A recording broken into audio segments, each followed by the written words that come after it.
Friends, good morning అండి. ఆడదానికి ఆడదే శత్రువు అని ఎందుకంటారో తెలుసా ఫ్రెండ్స్?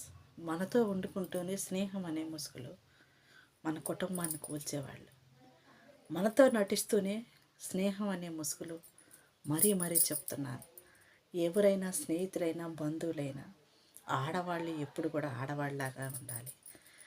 స్నేహం అనే ముసుగులో కుటుంబానికి దగ్గరయ్యి నమ్మకం అనే మనం ఎప్పుడైతే ఒక మనిషి మీద పెంచుకున్నామో ఆడవాళ్ళకి ద్రోహం చేయకూడదండి. ఒక ఆడదాని కుటుంబం మరొక ఆడదానికి శత్రువుగా మారకూడదు.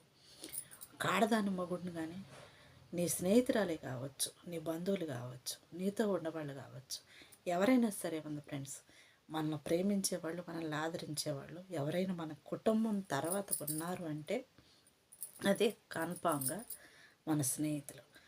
అలాంటి నమ్మిన స్నేహితురాలు భర్తను కానీ కుటుంబాన్ని కానీ అత్తమామలకు కానీ సాడీలు చెప్పటం, లేనిపోయిన నిందలు అవమానాలని నీ స్నేహితురాలనే ముసుగుతోనే ఒకరికొకరు ద్రోహం చేసుకోవటం, ఒకరికొకరు గాయం చేసుకోవటం, ఒకరికొకరు అర్థం చేసుకునే విధానం లేకపోకుండానే స్నేహం అనే మైకంతో మనకు ఇంత స్నేహితురాలుగా ఉంటారు కాబట్టి మనకు ద్రోహం చేస్తారా, మనం మోసం చేస్తారా అనే ఒక ఆలోచన కూడా రాకోకుండానే ఫ్రెండ్స్ చాలామంది కుటుంబాలకు ద్రోహం చేసే ఆడవాళ్ళు ఉన్నారు. అలాంటి వాళ్ళని చూసినప్పుడే ఆడదానికి ఆడదే శత్రువు అంటారు. ఎందుకంటే కుటుంబంలో ఎన్ని కష్టాలున్నా ఎన్ని నష్టాలున్నా చెప్పుకునేది అల్లా ఎవరు అంటే నన్ను నమ్మిన వ్యక్తి నా స్నేహితురాలు అని.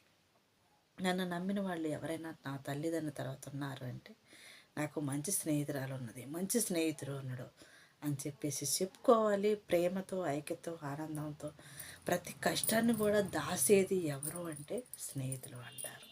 అలాంటి స్నేహితులే మాట మాట వచ్చినప్పుడు వేలన చేయటం, మాట మాట వచ్చినప్పుడు ఇతరులను పోల్చుకొని మాట్లాడటం, ఒకళ్ళొకళ్ళ కించపరచుకోవటం, ఒకళ్ళకొకళ్ళు అవమానించుకోవటం, దేశించుకోవటం, ఒకళ్ళనొకళ్ళు దెప్పేతలతో మాట్లాడుకోవటం, అలా నీచమైన పనులు ఎప్పుడు కూడా చేయమాకండి ఫ్రెండ్స్.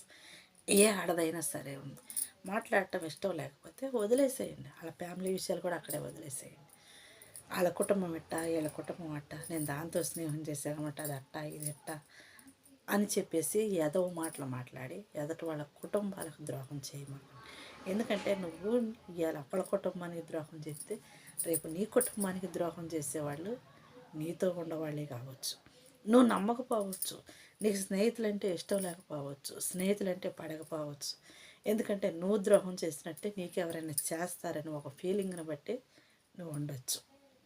అలా స్వార్థమైన నీచమైన ఆలోచనలతో ఎవరితో స్నేహం చేసినా కానీ ఫ్రెండ్స్ లాస్ట్కు మిగిలేది కుక్క కంటే వీణ్యంగానే చూస్తారు. కానీ ఒకళ్ళ నుంచి ఒకళ్ళ తెలుసుకున్నారంటే నీ బతుకు ఎలాంటిదో, నువ్వు ఎలాంటిదానివి, కుటుంబాలకి చిక్కులు పెట్టేదానివి, ముళ్ళు పెట్టేదానివి, గొడవలు పెట్టేదానివి, అత్తమామల సందన కావచ్చు, భార్యాభర్తల సందన కావచ్చు అని అసహించుకుంటారు ఫ్రెండ్స్. ఒక ఆడదే ఎప్పుడు కూడా శత్రువుగా మారకూడదండి. ఒక ఆడదానికి అండగా ఉండటానికి ప్రతి ఒక్క ఆడవాళ్ళు కూడా ప్రయత్నించడానికి నేర్చుకోనండి. ఎందుకంటే ఈ రోజున మంచి అనే ముసుగులోని సమాజంలో రాజకీయ నాయకులు లేరు, ఫ్రెండ్స్ లేరు, డబ్బున్నోళ్ళు లేరు, పేదవాళ్ళు లేరు, కుల మతాలకి తావే లేదు. ఎందుకంటే స్నేహం అనే ముసుగులో చేసే ద్రోహం ఒక మగవాడు, ఒక ఆడది దొరికితే చాలు. భర్తకు భార్య సందని గొడవలు రాకుండా ఉండవు, కుటుంబంలో ఇరుకులు ఇబ్బందులు లేకుండా ఉండవు, సమస్యలనే ఏ కుటుంబంలో కూడా లేకుండా మేమేమో ఆకాశం నుంచి ఊడిపడ్డాం కానీ మా కుటుంబంలో సమస్య లేనని నీతి బోధలు చెప్పవసరం లేదండి. ఎవరి కుటుంబాలలో వాళ్ళకు ఉంటాయి.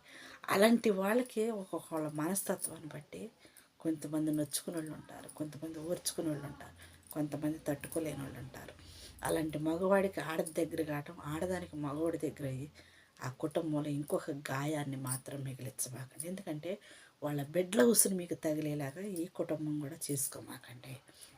ఏ మగవాళ్ళు కూడా ప్రయత్నించమాకండి.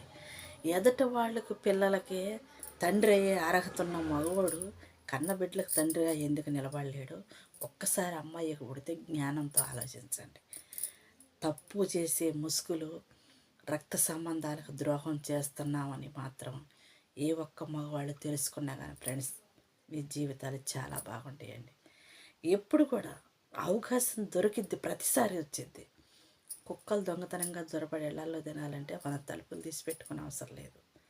ఏదో ఒక క్రిటిలో ఉండడానికి దూకుతుంటుంటాయి. ఎందుకంటే బయటికి పోవాలి, కష్టపడాలి, తినాలి కాబట్టి ప్రతి ఒక్క కుటుంబానికి ఏదో ఒక బాధ్యత ఉంటుంది. ఆ బాధ్యతలో నుంచి మగవాడు ఎప్పుడు కూడా బయటపడాలనుకుంటాడు. ఇంకొక స్వార్థం అనే విత్తనం నాటుకొని పడాల్సి వచ్చింది. అవిశ్వాసం, అన్యాయం, అక్రమం ఎన్నో ఉంటాయి ఫ్రెండ్స్. Okay bye.